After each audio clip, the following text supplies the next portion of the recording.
Nike is the leading maker of athletic apparel. Phil Knight is the brainchild, the visionary, the founder, and the ex-CEO, and the current chairman of the board of Nike. Both Nike and Phil Knight have reached level 5 on Maxwell's 5 levels of leadership, personhood. This is due to both gaining respect from others in the industry and the followers who wear Nike products. Nike's company mission statement speaks to exactly who these two are. The company mission is to bring inspiration and innovation to every athlete in the world. Nike's philosophy is that if you have a body, you are an athlete. Nike was started in the 1960s by a man with a vision.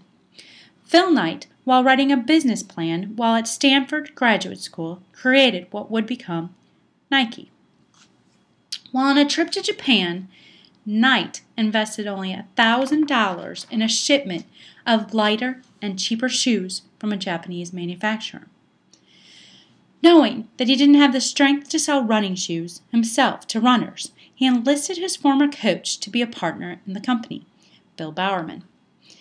Being a coach, Bill Bowerman made a change to the shoes after a breakfast of waffles.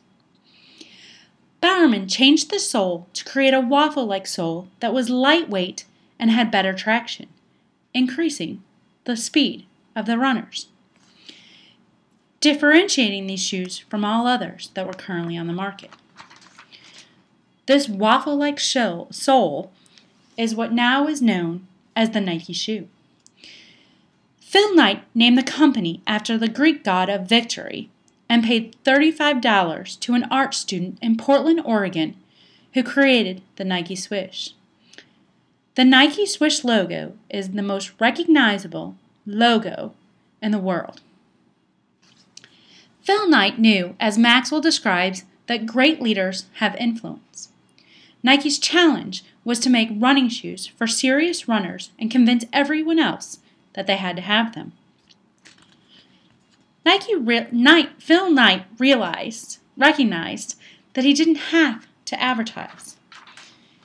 He instead paid top athletes in their sports to wear and endorse his shoes. What Phil Knight had going for him was that people running around the block and playing sports like tennis, football, softball, baseball wanted to be wearing the same shoes of those that were top of their game. Phil Knight mastered the art of timing in the 1980s with the success of the Air Jordan line.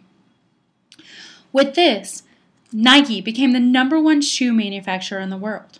Not bad for a company that was started by selling shoes out of the back of a station wagon. Phil Knight took chances on athletes he signed to endorse Nike's products. Chances were taken on a 23-year-old basketball player named Michael Jordan that turned gold. Nike took chances on Olympic athletes and other athletes in all sports, including golf, football, tennis, and of course running.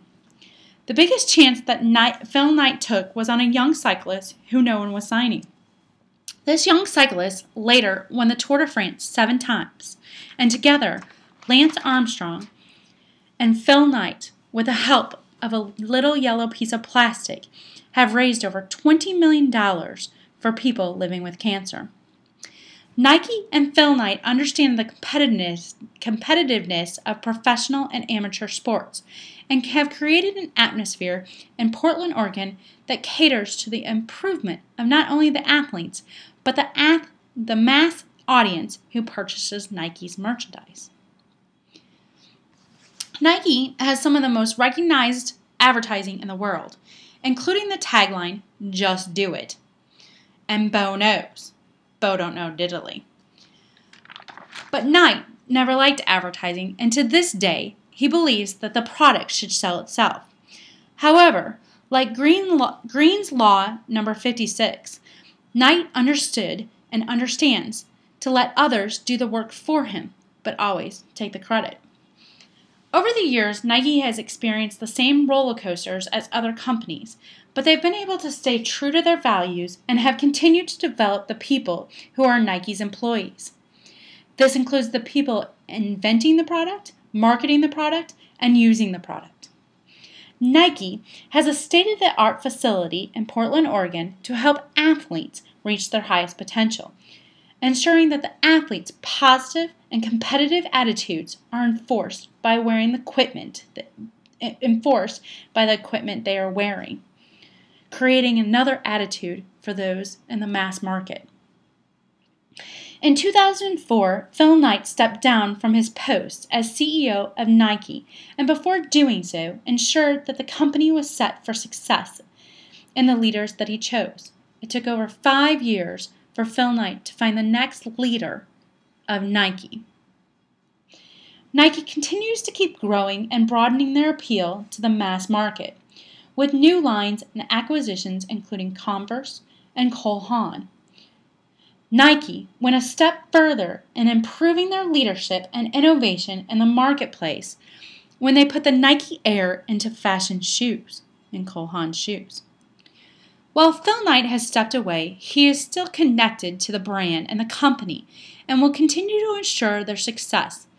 Both Nike and Phil Knight have grown the leaders within and will continue to grow the leaders in all sports, all athletes, both professional and amateur. Thank you.